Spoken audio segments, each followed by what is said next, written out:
আসসালামু আলাইকুম বন্ধুরা, কেমন আছেন সবাই? আশা করি ভালো আছেন। আপনাদের জন্য একটা ইনফরমেশন দিয়ে রাখি। আপনারা যারা নতুন বা পুরাতন আছেন, কন্টেন্ট ক্রিয়েশন করে যাচ্ছেন, কিন্তু অনেকের দেখা গেছে 5,000 10,000 ফলোয়ার আছে, কন্টেন্ট মনিটাইজেশন পাচ্ছেন না। এবং দেখা গেছে যারা নতুন কন্টেন্ট মনিটাইজেশনের জন্য কাজ করে যাচ্ছেন, তাদের জন্য একটা ইনফরমেশন দিয়ে রাখি। কথাটা মনোযোগ সহকারে শেষ পর্যন্ত শুনবেন।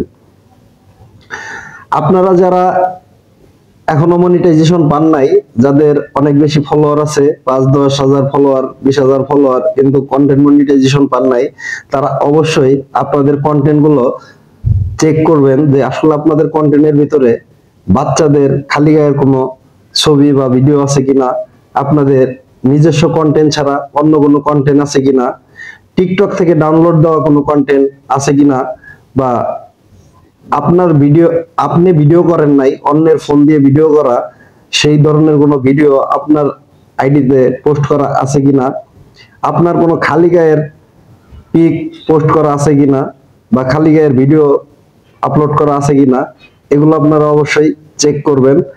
এগুলোর কারণেই হয়তোবা আপনি কন্টেন্ট মনিটাইজেশন পাচ্ছেন না। যদি এই ধরনের কোনো কিছু আপনার আইডিতে থেকে থাকে, অবশ্যই সেগুলো আপনার ডিলিট করে দিতে হবে।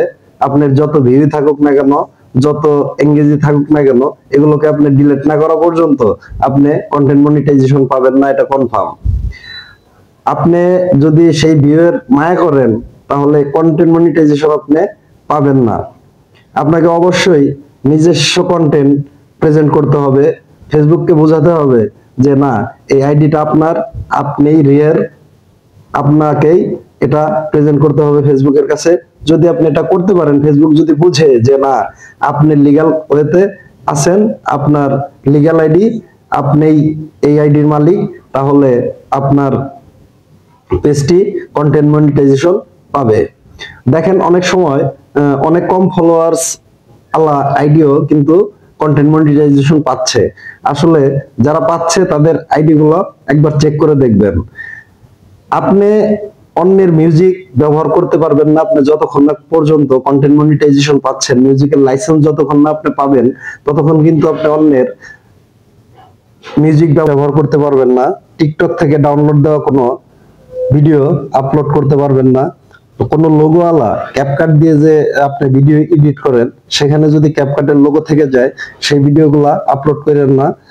আপনি যে কোনো এডিটর দিয়ে এডিট করেন না কেন, যদি তার লোগো থাকে থাকে তাহলে সেই ভিডিওগুলা আপলোড করেন না। আর যদি এগুলো আপলোড করা থাকে, সেগুলো অবশ্যই ডিলিট করে দিবেন। যদি আমার এই ভিডিওটা আপনাদের ভালো লাগে, পছন্দ হয়, অবশ্যই লাইক কমেন্ট শেয়ার করতে ভুলবেন না। আপনার একটি শেয়ারে যদি অন্যের উপকার হয়, হোক না। ধন্যবাদ, ভালো থাকবেন সবাই।